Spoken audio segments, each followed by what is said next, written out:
সাহাবী আবু হুরায়রা রাদিয়াল্লাহু তাআলা আনহু এবং কোন সাহাবী জিলহজের প্রথম দশক এলে বাজারে যেতেন শুধুই তাকবীর পাঠের উদ্দেশ্যে, কোনো কেনা বেচার উদ্দেশ্যে না। উদ্দেশ্য ছিল বাজারে গিয়ে বাজারে দুনিয়াদারিতে মগ্ন মানুষগুলোকে জিলহজের প্রথম দশকের ইবাদতের ব্যাপারে স্মরণ করানো।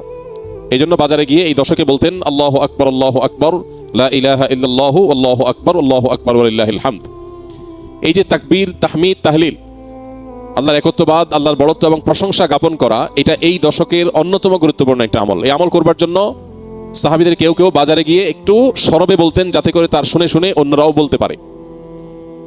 মিডল ইস্টের কোন দেশের কোন এলাকাতে একটি চমৎকার দৃশ্য জিলহজের প্রথম 10 দিন উপলক্ষে দেখা যায়। সেটা হলো বিভিন্ন বাসাবাড়ির গেইটে, গ্যারেজে, বিভিন্ন সুপার শপ, শপিং মল, ছোট বড় দোকান ইত্যাদিতে ছোট্ট একটা ডিভাইস সেট করে সেখানে তাকবীরের অডিও অনবরত চালু করে রাখা হয়।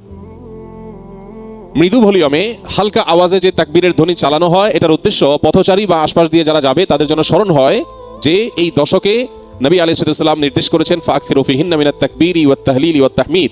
এই দিনগুলো যখন আসবে এবং তাকবীরের তাশরিকের আইয়ামে তাশরিকের যে দিনগুলো আছে সেগুলোতেও আল্লাহর একত্ববাদের বর্ণনা লা ইলাহা ইল্লাল্লাহ বলার মাধ্যমে, আল্লাহর বড়ত্বের বর্ণনা আল্লাহু আকবার বলার মাধ্যমে, আল্লাহর প্রশংসার জ্ঞাপন আলহামদুলিল্লাহ বলার মাধ্যমে বেশি বেশি যেন করি আমরা। নবীজি নির্দেশ করেছেন তোমরা এই দিনগুলোতে বেশি বেশি লা ইলাহা ইল্লাল্লাহ, আল্লাহু আকবার, আলহামদুলিল্লাহ এগুলো পাঠ করবে।